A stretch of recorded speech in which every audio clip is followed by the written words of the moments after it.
ஒரு வார்த்தை சொல்லும் கர்த்தாவே, என் வாழ்க்கையெல்லாம் செழிப்பாகுமே. ஒரு வார்த்தை சொல்லும் கர்த்தாவே, என் வாழ்க்கையெல்லாம் செழிப்பாகுமே. ஆண்டவராகிய இயேசு கிறிஸ்துவின் இனிதான நாமத்திலே ஒரு வார்த்தை சொல்லும் கர்த்தாவே என்ற தியான நிகழ்ச்சிக்கு உங்களை அன்புடன் வரவேற்கிறோம். கர்த்தர் கிருபையாய் தந்த இந்த நல்ல நாளிலும் மீண்டும் உங்களை கர்த்தருடைய வார்த்தை மூலம் சந்திப்பதிலே மிக்க மகிழ்ச்சி அடைகிறோம். நீங்கள் எல்லாரும் சுகமாக இருக்கிறீர்களா? கர்த்தருடைய கிருபையினாலே நீங்கள் எல்லாரும் சுகமாக இருப்பீர்கள் என்று சொல்லி நாங்கள் நம்புகிறோம். கர்த்தருடைய கிருபையும் சமாதானமும் உங்கள் குடும்பங்களிலே பெருகுவதாக. கடந்த நாளிலே கேள்வி நேரத்தில் கலந்து கொண்டு பதில்களை அனுப்பி கொடுத்த அனைத்து கர்த்தருடைய பிள்ளைகளையும் இயேசு கிறிஸ்துவின் நாமத்திலே வாழ்த்துகிறோம். கர்த்தர் உங்களை ஆசீர்வதிப்பாராக. யோபு 5ஆம் அதிகாரம் 24ஆம் வசனம். உம்முடைய கூடாரம் சமாதானத்தோடு இருக்க காண்பீர், உம்முடைய வாசஸ்தலத்தை விசாரிக்கும் போது குறைவை காண மாட்டீர். கிறிஸ்துவுக்குள் மிகவும் அன்பான தேவனுடைய பிள்ளைகளே, கர்த்தர் இந்த நாளிலும் நமக்கு தரும் ஆசீர்வாதமான வார்த்தை என்னவென்றால், உம்முடைய கூடாரம் சமாதானத்தோடு இருக்க காண்பீர்கள். எவ்வளவு அருமையான வார்த்தை பாருங்கள்.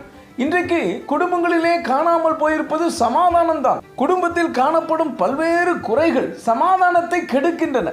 ஆனால் கர்த்தர் இன்றைக்கு உங்களை பார்த்து சொல்கிறார், உங்களுடைய குடும்பம் சமாதானத்தோடு இருப்பதை நீங்கள் காண்பீர்கள். உங்கள் குடும்பத்தை விசாரிக்கும் போது நீங்கள் குறைவை காண மாட்டீர்கள்.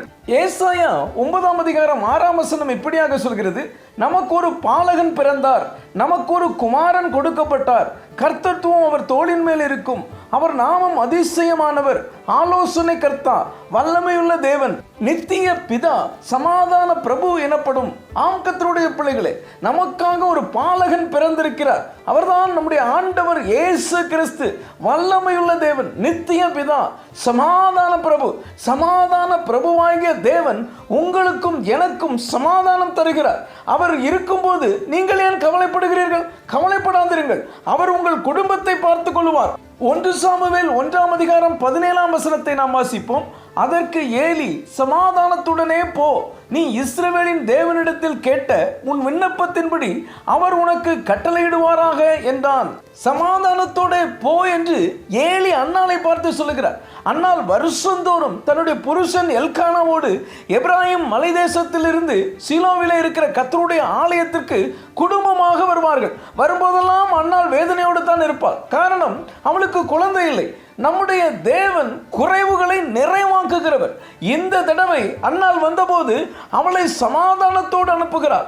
அவள் கேட்ட விண்ணப்பத்தை அவளுக்கு நிறைவேற்றி கொடுக்கிறார்.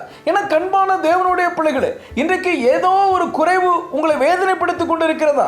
உங்கள் சமாதானத்தை அது குலைத்து போடுகிறதா?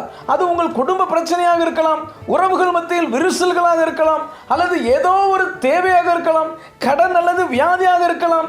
உங்கள் சமாதானத்தை குலைக்கும் எதுவாக இருந்தாலும் கர்த்தர் அதை மாற்றி போடுவார். அன்னாலை போல சமாதானத்தோடு போங்கள், இனி அந்த குறைவை காண மாட்டீர்கள். சங்கீதம் 29:11ஆம் வசனம் இப்படியாக சொல்கிறது, கர்த்தர் தமது ஜனத்திற்கு பலன் கொடுப்பார், கர்த்தர் தமது ஜனத்திற்கு சமாதானம் அருளி அவர்களை ஆசீர்வதிப்பார்.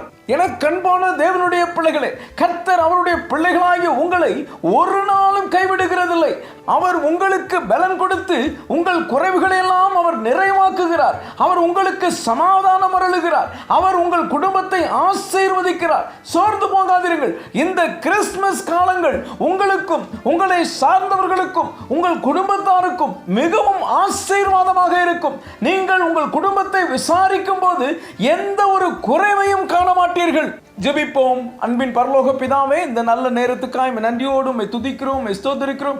உம்முடைய கூடாரம் சமாதானத்தோடு இருக்க காண்பீர், உம்முடைய வாசஸ்தலத்தை விசாரிக்கும் போது குறைவை காண மாட்டீர் என்று சொல்லி நீர் எங்களோடு பேசினதற்காக நன்றி தகப்பனே. இந்த வார்த்தைகளை கேட்டுக்கொண்டிருக்கிற இந்த பிள்ளைகளுடைய வாழ்க்கையிலே காணப்படுகிற குறைவுகள் எல்லாம் நீர் நிறைவாக்குகிறதற்காக ஸ்தோத்திரம். உம்முடைய பிள்ளைகளுடைய குடும்பத்திலே சமாதானத்தை நீர் கட்டளையிடுகிறதற்காக ஸ்தோத்திரம். உம்முடைய பிள்ளைகளை நீர் ஆசீர்வதித்து பெருக பண்ணுகிறதற்காக ஸ்தோத்திரம். இயேசுவின் மூலம் ஜெபிக்கிறோம் நல்ல பிதாவே, ஆமென், ஆமென்.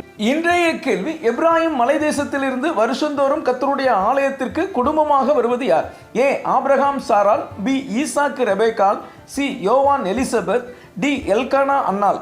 இந்த கர்த்தருடைய வார்த்தை உங்களுக்கு ஆசீர்வாதமாக இருந்திருக்குமே ஆனால் தயவு செய்து லைக் பண்ணுங்கள்.